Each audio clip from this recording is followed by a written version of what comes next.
I'm gonna tell you about who are the likely pros on this 2018 Sooners roster, and all that's coming up after the bumper. What do you mean you don't subscribe to my son's YouTube channel? Mama, no! Just snap the damn ball, RJ. What's up, kid folk? It's RJ Young. I am not on a step mill. Today I'm going to tell you about which Sooners I think are going to likely have a future in the NFL. But first, I want to give you some news and notes you need to know. Starting with OU Diehards beat writer John Shin's nicely done Q&A with incoming freshman defensive tackle Jordan Kelly. Shin asked Kelly a really interesting question, which is, what advice would you give to recruits during their junior year? And he said, quote, go where you feel you are closest to the coaches. If you go somewhere just because they win, you're probably going to end up just sitting on the bench redshirting. Go where you feel like you can play right now. And Kelly actually got a straight answer from the OU coaches, which is why he decided to come to OU. He said, quote, they told me straight up I was going to come in and play and whether I would redshirt. They told me straight up that if I came in and worked, I was going to be playing. They all treated me like family there, and I was like, all right, this is where I'm gonna go. This is interesting because Jordan Kelly wanted to go not just where he could play, but to a dominant defense because TCU was second on his list of suitors. He felt like he could play there, and Gary Patterson has a history of putting solid defenses on the field and guys that project into the first round. And I'm thinking about corners like Jason Verrett and former defensive ends like Devontae Fields. The next bit of news you need to know is that former New York Jet quarterback Chad Pennington gave Baker Mayfield some sound advice. This comes as Pennington served as a mentor in the NFL's Legends Community Mentorship Program. And since then, Pennington and Mayfield have exchanged text messages. But the gist of the advice boils down to this. Continue to work like an underdog and focus on football instead of building a brand. Now, we all know that Baker Mayfield is very good at building his brand. If you're gonna play in the NFL, that's also a trait you need to have.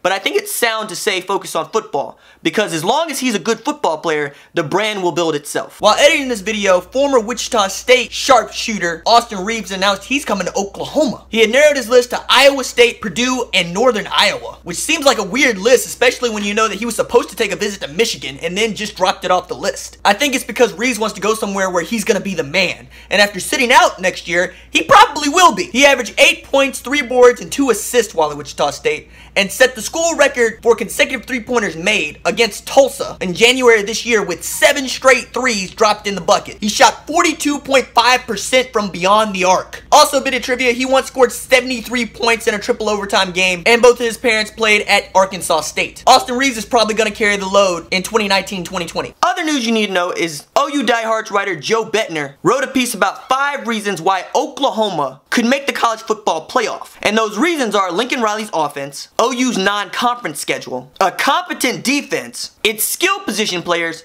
and its reputation. Now, 4 of those 5 reasons, I believe he's spot on. We all know that Lincoln Riley's offense is structured to destroy defenses. Better than any other offense in the country. The mix of run and pass is devastating. And with the guys we got coming back, whoever starts a quarterback, the offense is still going to be pretty amazing. The second reason, the non-conference schedule. In the Big 12, Oklahoma has the most challenging schedule of anybody. And we all know the first month of OU football is going to be stacked and scary because we have a 10-win FAU team coming in, Chip Kelly's UCLA, and a 10-win Army team to get past. Now, this is helped by the fact that Oklahoma will play 7 home games instead of just 6 this season. But still, the strength of schedule will be noticed by the College Football Playoff Selection Committee. We also know that we are blessed at the skill positions with running back Rodney Anderson, who I think is going to start the season as a favorite for the Heisman Trophy, and 2 dominant wide receivers in CeeDee Lamb and Marquise Brown on the outside. This in addition to potentially having Kyler Murray, the most exciting and best dual threat quarterback in college football today. We also know the reputation of Oklahoma is up there with the top 5 reputations in college football today, with Alabama, Clemson, Georgia, and Ohio State. Now, we know the College Football Playoff has not been around for long, but we also know that Oklahoma has the selection committee's respect, and that's a big deal. In 2015 and 2017, Oklahoma had 1 loss, and both losses were considered bad, but they weren't so bad that the selection committee kept us out of the playoff. Now, of course, a competent defense is no sure thing, and while Bettner, like I,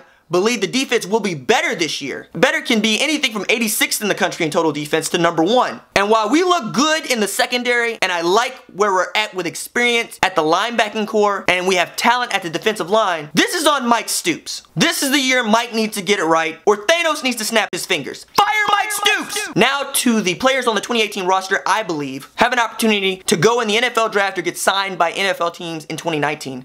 At the top of the list is, of course, Rodney Anderson, who was the most prolific running back on the back end of the 2017 season last year. And if you put together another 12 games like he did the last 8, he'll have almost 2,000 yards from scrimmage and close to 30 touchdowns. His injuries are a concern, but if he has the kind of productivity that he had last season, nobody's going to care about his injuries. Marquise Brown also will have an opportunity to play in the league if for no other reason than he's fast. Also, he's a relative of Antonio Brown, and we can see that in the open field and with his hands. He averaged more than 20 yards per catch, and if he can put together a 1,000-yard to 1,500 yard season, he's going to turn some heads. I think whether or not Bobby Evans plays on the right side of the line or the left side of the line, he's going to have a decision about whether or not he wants to play in the NFL or finish out his career at Oklahoma. At 6'5", 299, we already know what kind of a player Bobby is. It's about whether or not he can get to that elite level and project himself into the top 3 rounds of the draft next year. I think Ben Powers also has an opportunity to play at the next level. Depending on how good the run blocking is this year, some team might come pick him up and say, hey, play guard for us. Go maul some defensive tackles. On the defensive side of the ball,